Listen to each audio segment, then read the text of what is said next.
Hey folks, my name is Jim Jividen. I am a course mentor with organizational behavior and leadership. My email address, should you desire to use it, is jim.jividen at wgu.edu. So what is this? This is the long form video for chapter 10 in your text. That's competency 3, teams and team building. It's understanding work teams. You have probably, if you have gotten here, at some point heard me say some variation of the following. The most important chapter in the course is chapter 10. The most important competency in the course is competency 3. The reason for that is a plurality of the questions on your exam come from this chapter. At the time of this recording, all of those things remain true. My expectation is that that's not going to change for the life of this course.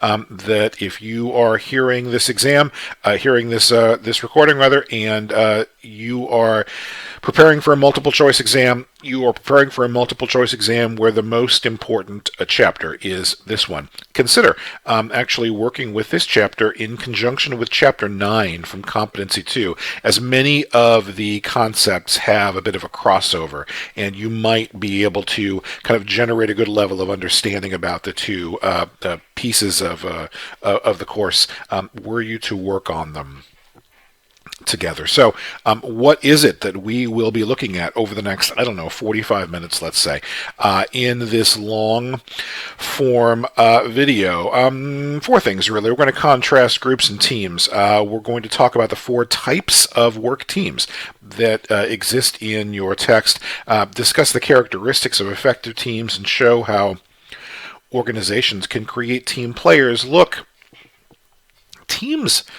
Teams are a big deal. Within the last couple of decades, just with my own career trajectory here at WGU, I was hired in the early spring, late spring of 2012, and I was hired as an individual. The job announcement was for an individual course, and within a year after I had been here, I was part of a team as we moved to an entirely kind of team format at the university, a team structure within the organization, and that remains true. So just within my life here as a course mentor on this very course, we have moved to a team format. How does that impact you? I think it impacts you a lot if, as you sit here today, you are planning to take this degree and use it to get a better job in your career, as that's going to mean interviews. And I think it's super likely that you have some kind of interview question that looks to determine your level of experience, level of comfort in working in a team environment. So as you prepare for those interviews, you want to craft some kind of response that demonstrates your comfort, your experience in working with other people, and preferably one in the workplace as opposed to in your personal life, but one of each is valuable. And if you've played sports, for example, that's a useful to talking about your level of understanding of the complementary nature of a team, the interdependence of a team, and then preferably you also have some kind of workplace example. You want specific anecdotes at the ready to go into a job interview with. You don't just want general traits. You don't want to go into the job interview saying, well, of course I'm responsible. You want a story from your life that illustrates your responsibility. You want a story from your life that illustrates your dependability. Things like how well you work in a team, and then a related issue, how well you handle conflict. are really kind of standard interview questions. I have been asked them, and I have asked them. I think you want really pretty cleanly to go into a job interview situation with those anecdotes at the ready, and maybe ones that can be a little flexible. So if you're asked one question and have an answer prepared that can be tailored to a couple of different ways the interviewer can go, then you're ready with that answer. You want to have prepared it. You don't want to sound as if you've memorized it. You don't want to sound as if you're reading from a script. Ideally, your presentation style is extemporaneous. Ideally, it sounds as if these are the first times the words have come out of your mouth. But that doesn't mean you want them to be the first time the words have come out of your mouth. In fact, if you have the ability to go on a job interview for a job that maybe you don't care about so much, just to use that experience as practice, I think that's smart. That it's more than just sort of preparing in your kitchen, talking to your cat Smuckers.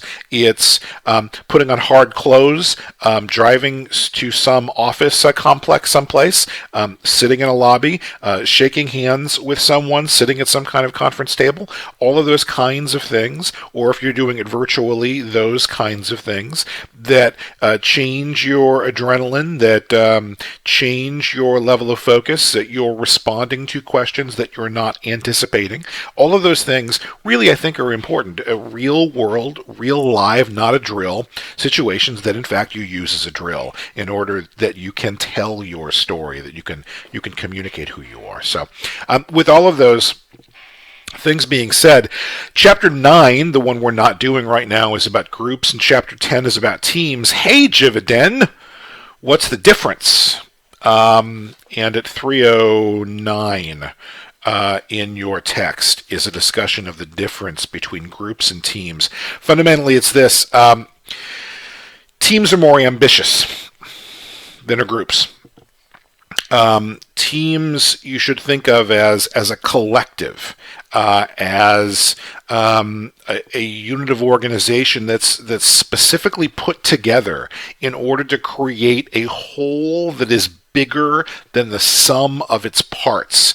The idea of a work group really is just it's an administrative convenience. Take a bunch of individuals, stack their efforts on top of each other so we can, record it in some way. But the idea of a team is we select people who have complementary skills. They fit together, so that there's something bigger than just them that winds up coming out of the experience. If you were, here comes sports metaphor number one, if you were building a basketball team, you wouldn't just, have 7 power forwards. Even if they were the 7 best players you saw, you wouldn't have 7 power forwards.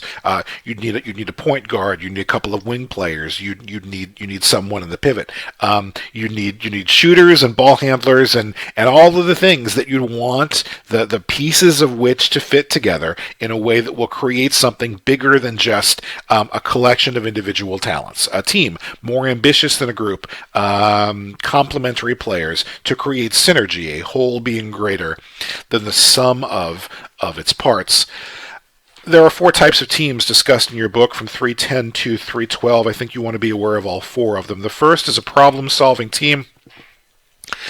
The idea here is that the organization has some issues that it needs to deal with, throws a team at it, and the team cannot unilaterally enact their own recommendations. So if on your exam you get some type of scenario in which the team comes up with ideas as to how to attack certain problems, but then has to run it to management, that's your indicator that it's a problem-solving team. I talk about this kind of thing in the quiz video and in the live session. The exam to me isn't about Quizlet. It's not about flashcards. It's not about sitting down with a big notebook and memorizing a bunch of definitions. I think the exam is really more about test taking. And I talk about that in the quiz videos, but here's a good example. Self-managed work team. is a good example of a piece of jargon that even if you're not memorizing it, that if you see it on the exam, I think you can kind of think your way through to what that term might mean. If you've never seen this term before, never read page 310, you have no idea what this, you have no retention about what this means. If I say to you, hey, so what's a self-managed work team? You wouldn't just say, yeah, I don't know. You'd say, well, it's a team that manages itself, or some variation thereof, and that essentially is what it does. A self-managed work team has taken on a good number of the functions that we would associate with management, like planning work, like scheduling work, like assigning tasks, like making decisions, like working with suppliers and doing evaluation, and those kinds of things. So if you get a question where there's a team that is carrying on those kinds of functions, your thought should be, well, those are managerial type functions. That's a self-managed work team. Two more. On the left. Okay, so here's where I have to remind myself mainly that some of you aren't watching this video. Some of you are just listening to the audio. My apologies for those circumstances where I act as if everyone can see the things that I see. That's a mistake, and it's not one that I intend to make, but it is how it goes sometimes. Feel free, those of you who are over 21 and aren't driving, to take a shot every time Jividen either makes too many sports metaphors for your liking, or talks about 80s popular culture excessively, or says something like, well, we all understand that on the screen right now is when you're listening to the audio version. A cross-functional team is a team where the members are of the same hierarchical level but come from different departments. So, if you've got a scenario where, hey, there's a manager from sales and a manager from R&D and a manager from shipping and a manager from accounts, and they all get together to form one team, cross-functional work team. They're crossing functions, right? Different departments, and they're at the same hierarchical level. All of you know what a virtual team is, because you attend WGU, the finest virtual university in all the land, which means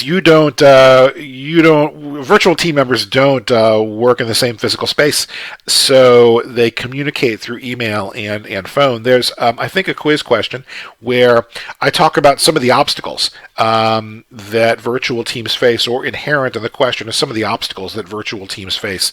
If you're not in the same physical space, the challenge is feeling like you're a team at all, because you're prone to independence. I mean, look.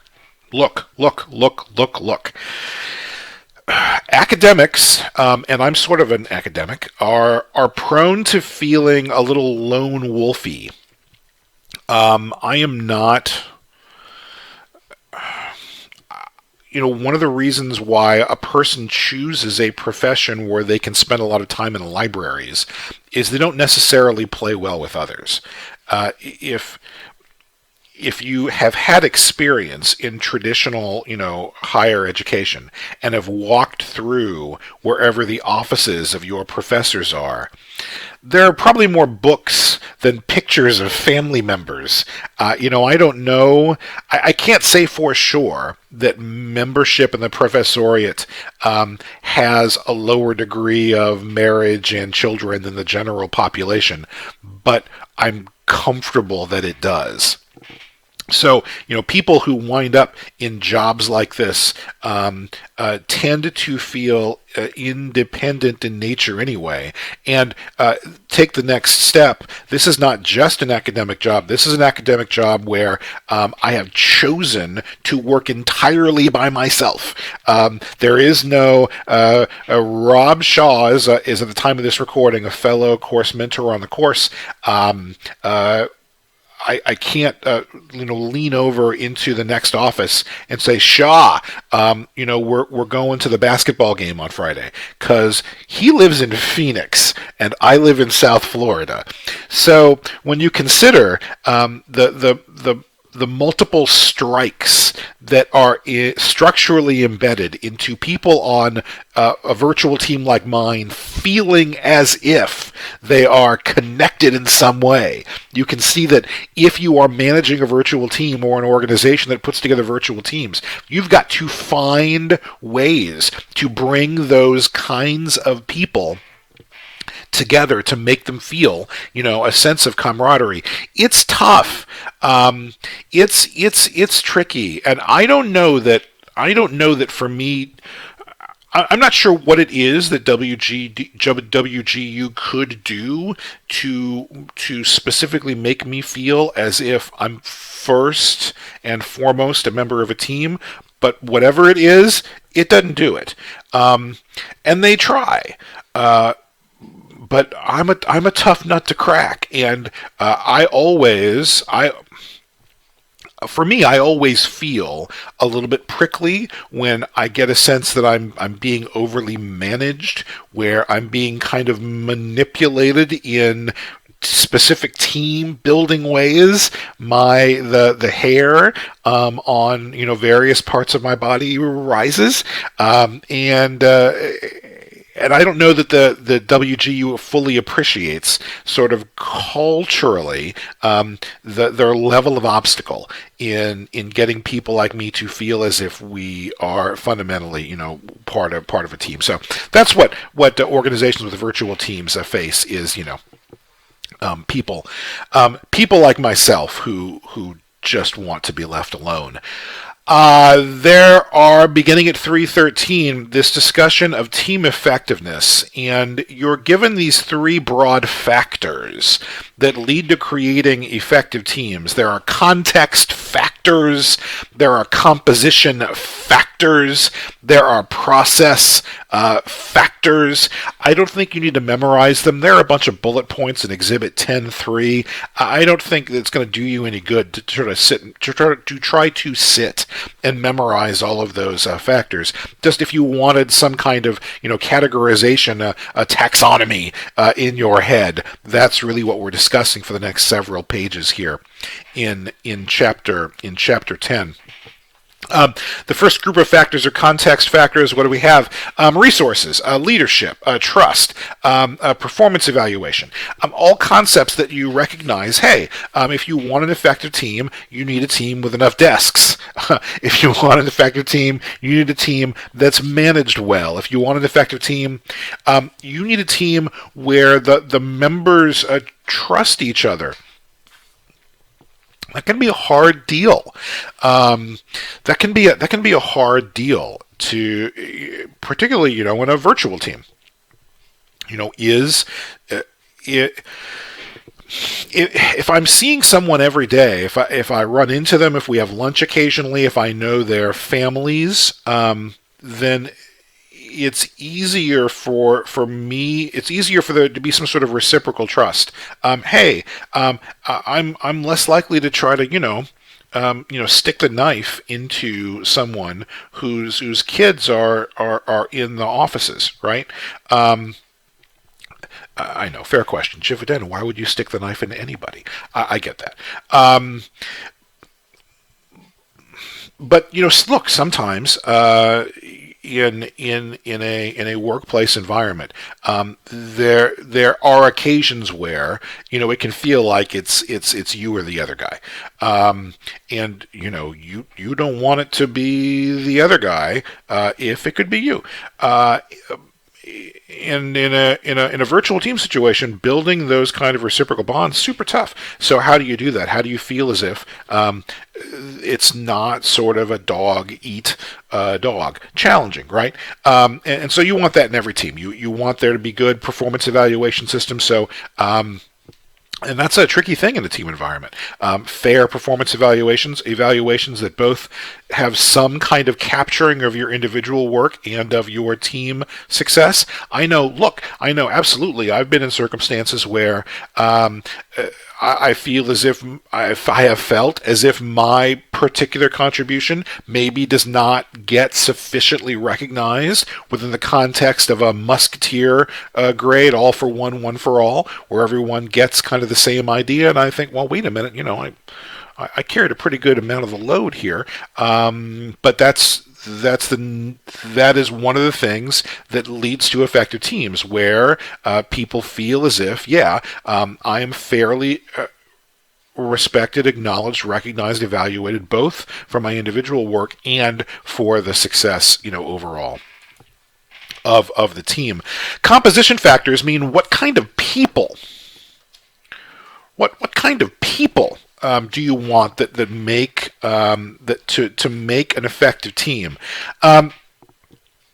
We have this discussion of the abilities of members. It won't surprise you that the teams of high abilities do better than teams of low abilities in circumstances where there's a task that requires a lot of thought.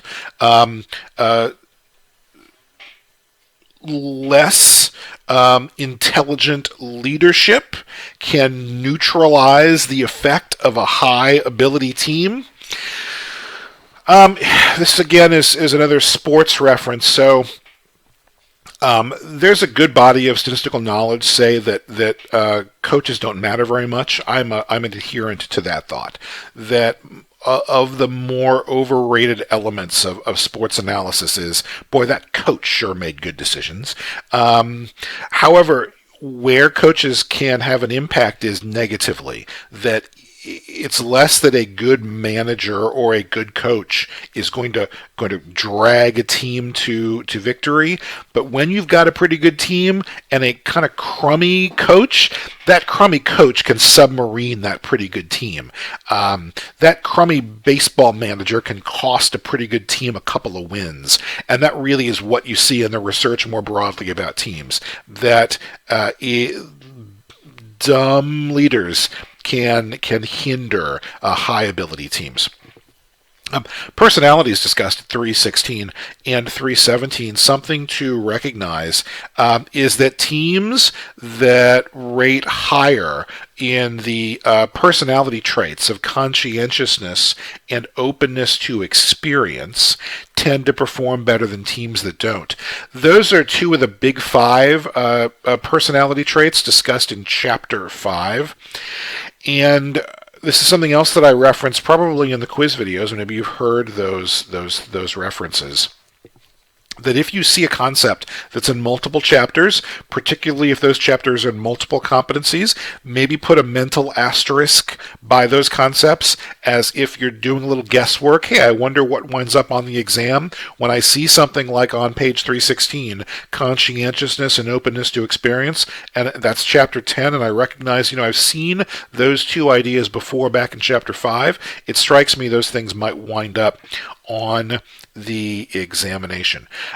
Discussion of roles at 317. The value of diversity of team members at 317 and 318. Diversity is particularly good, particularly valuable when you've got tasks that require a lot of different viewpoints. Hey, this is a job where you really want to look at the activity in multiple ways. It's not just my particular eyes that are useful in seeing how we want to do something. It's my eyes and your eyes and the eyes of the guy around the corner, because we all, come to a task with different experiences. So when you've got those kinds of jobs where, what would really be valuable is a different perspective. That's when diversity is super useful. Challenges, diversity slows you down, and for exactly the same reason that it's valuable, because all of those viewpoints, if they're going to be heard, takes more time than if we were just going to go with one viewpoint and just sort of hammer that nail. And if you've got a job that instead of valuing lots of different ways of looking at something, instead of that, really the job you have is one where you need to be very fast. You need to be very crisp, very efficient. Not a lot of time for a lot of chitter and chatter. I just gotta hammer this nail into this wall. then diversity can be challenging, because all of those voices, their views aren't really as useful as the speed it takes to move through a task. Generally speaking, you want teams that are smaller as opposed to larger. The larger a team gets, for the same reason the more diverse a team gets, the larger a team gets, the more you've got a lot of voices in the room. The harder it is to keep everything cohesive, the harder it is to keep everyone on the same page, the harder it is to avoid some members having their own agendas. The bigger, the more sprawling this team gets. The more the weight of it can cause, everything to collapse. It's one of the reasons for, say, the collapse of the Roman Empire. This got too big. They extended too far out. They conquered too much stuff. There was a disconnect between the needs of people living in Rome, the needs of the average Roman, and the far flung military needs, and the that require to contain cities that are way far away. If you could begin to wonder, why are we conquering something way over there? Why aren't we, here? What does that have to do with my life? And when those things happen, when you get that kind of a size, it can collapse under its own weight. Flexibility, member preferences, sort of finish out this discussion of composition factors. Process factors, process variables that deal with member commitment to a common purpose, like having a plan, having specific goals, believing in yourself. These kinds of procedural items that lead to effective teams. Teams that, for example, teams that consistently perform better establish a clear sense of what needs to be done and how. Successful teams really do a lot of talking. They really have a clear understanding of their mission. What is it that we are? What will it mean for us to succeed, both individually and collectively? Why are we together? How will we go about achieving the outcomes that we want?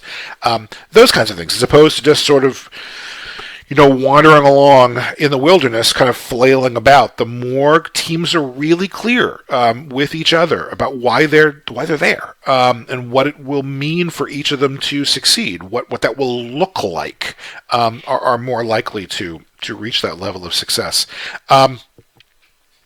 Efficacy is self-belief, and obviously, teams which have a higher level of self-belief, succeed more often than teams that don't.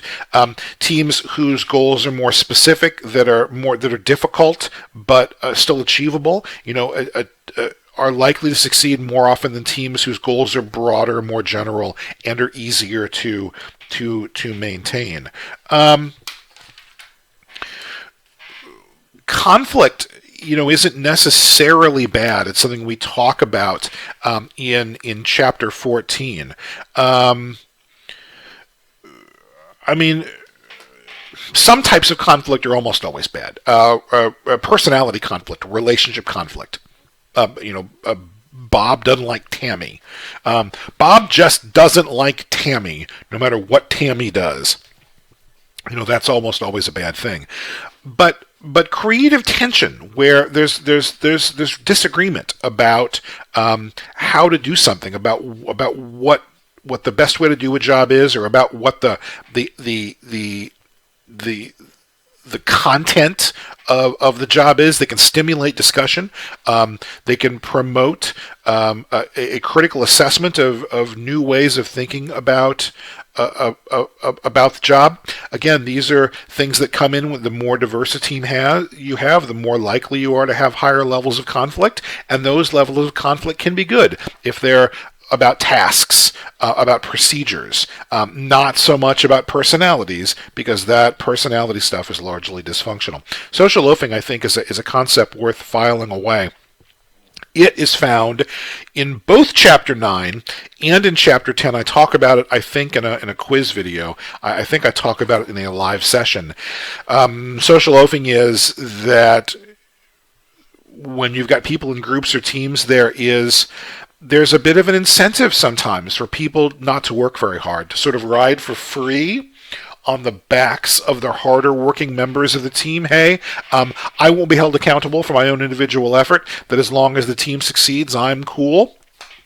Probably, you experienced some version of this at some point, in school. If you had a geography project that had to be done, and two people in that team worked hard, and the other three sort of hung out, you all got a B plus, that kind of thing.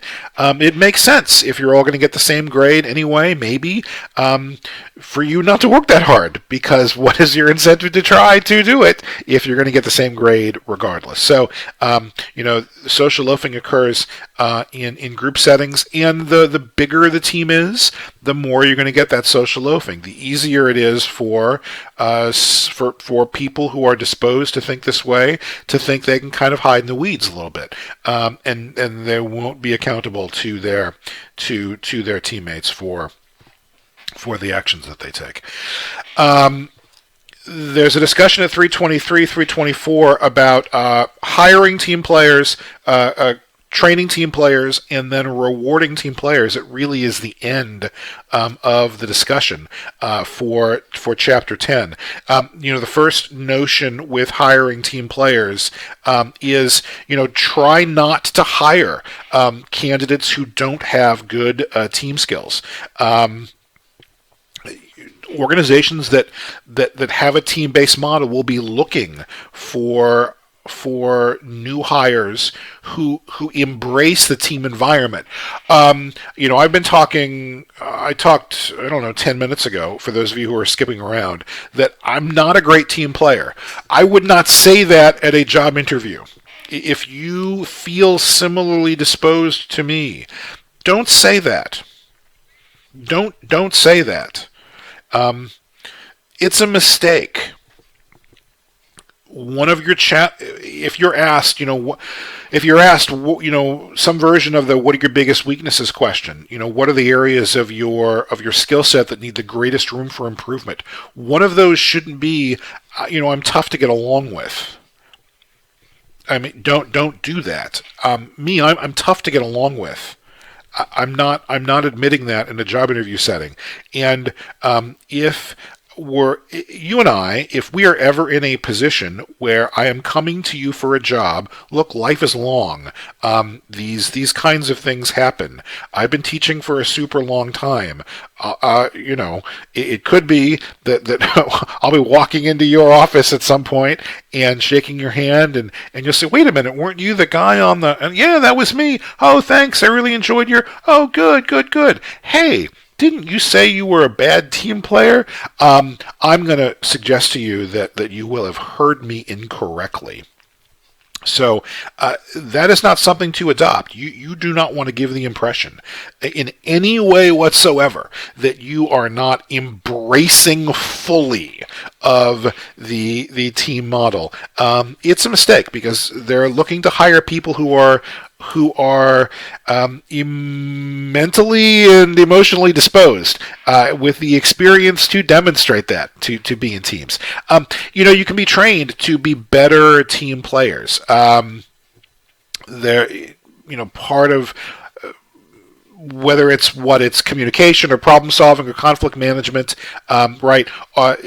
All the things that are kind of component parts to existing in a team framework. Training can be done in an organization to do that. And as I discussed previously, you need a reward system in order to be a good team player. You need to an incentive structure that encourages both. You're going to be rewarded, evaluated at an individual level, and evaluated in terms of the level of your team success.